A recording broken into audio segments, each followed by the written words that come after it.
Today, I'll be talking about my top 10 favorite B&M coasters. B&M are the golden standard in today's coaster industry, being that all their rides are smooth, reliable rides that can throw in some solid inversions or airtime moments. I know a lot of people hate them, but they are always a solid ride, and they don't have many bad rides in their lineup. But let's get right into it, starting with my number 10 spot. Last place on the list is Kraken. This ride isn't bad, it's just not my type of ride. For what it is, it's a alright ride having a solid inversion count with 7. But a lot of those inversions are kind of boring. Like the dive loop, vertical loop, and the second loop are all pretty forgettable. And this ride isn't the most intense thing ever. It's just a floorless, and that's not the best ride model in my opinion. But it does have some solid elements like the straight down drop with some solid airtime, the 0G roll which is really good, and the corkscrew at the end. Overall, just pretty mid. Val Raven slides in here. This is one of the rides that gets some of the most hate out of all coasters across the world, and I don't understand. Yeah, it might not be the most intense thing ever, and maybe not as good as the B&M older dive coasters, but it's still pretty solid. The drops are huge and get me every time. And then you go into an element and another drop that is pretty good. You hit a dive loop and a solid 0G roll and an airtime hill to end the ride. Yes, the vests do restrict the airtime a little bit, but it's way overblown. And it has 5 good moments in a short experience. Definitely way too overrated. The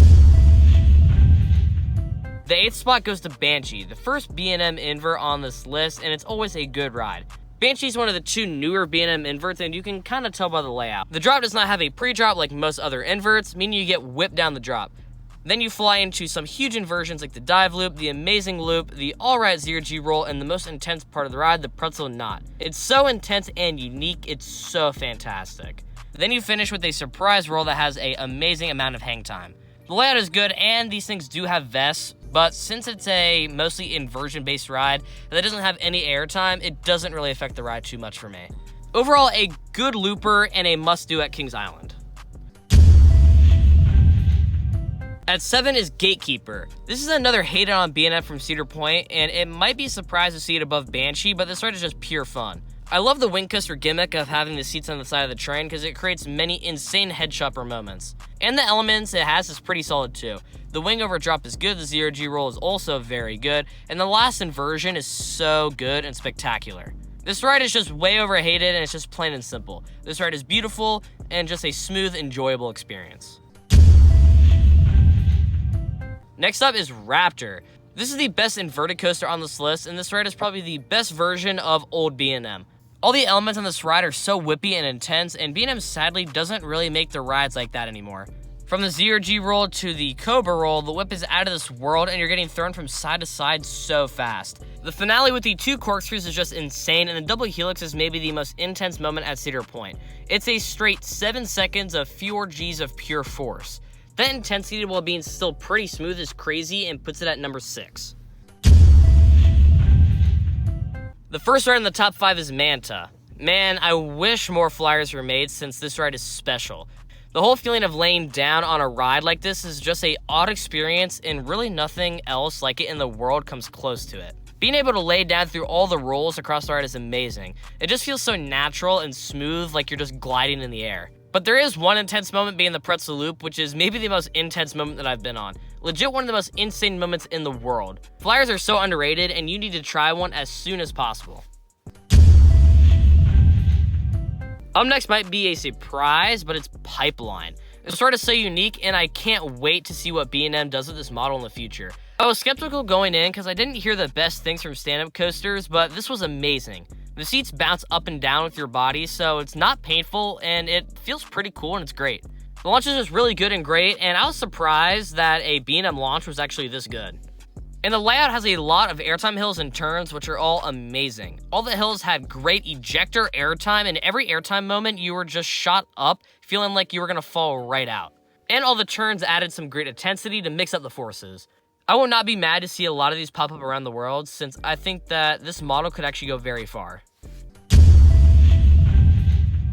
The first ride in the top 3 is Mako. This ride is always in the conversation for being the best B&M hyper in the world, and don't get me wrong, it's amazing, but it's just not for me. But enough with the hate, this thing is a airtime machine, and this thing is so reliable and fun. That first drop feels so steep and just sends you flying. The 5-second floater hill is exactly how it sounds, just 5 seconds of that amazing floaty airtime. You hit the turnaround in another solid hill, and then you go into the speed hill. There's a quick pop of flow ejector airtime, but after that, the ride kinda dies. I'm not a big fan of the second half turns and wish it was just more hills personally.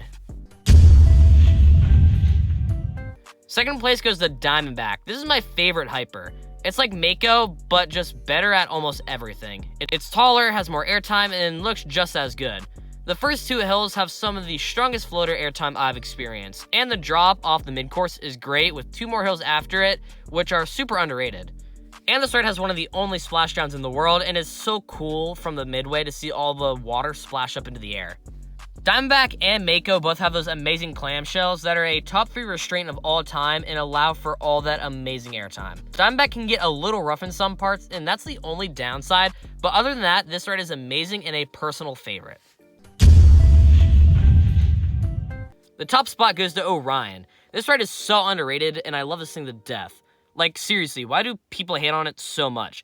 Yeah, it's not Fury 325, but just because it's not the exact same ride, it can't be good. Orion is filled with many airtime moments like the first drop that has endless floater airtime. Then you go through the speed hill, normal hill, and weird off-bank airtime, which are all so good and a good contrast to each other. And it throws in the intensity from the helix, which really switches up the forces. Overall, way too much hate for this thing, and my favorite B&M ride to date. Thank you for watching, vote on my community tab, and tell me what your favorite B&M ride is, but other than that, have a good day.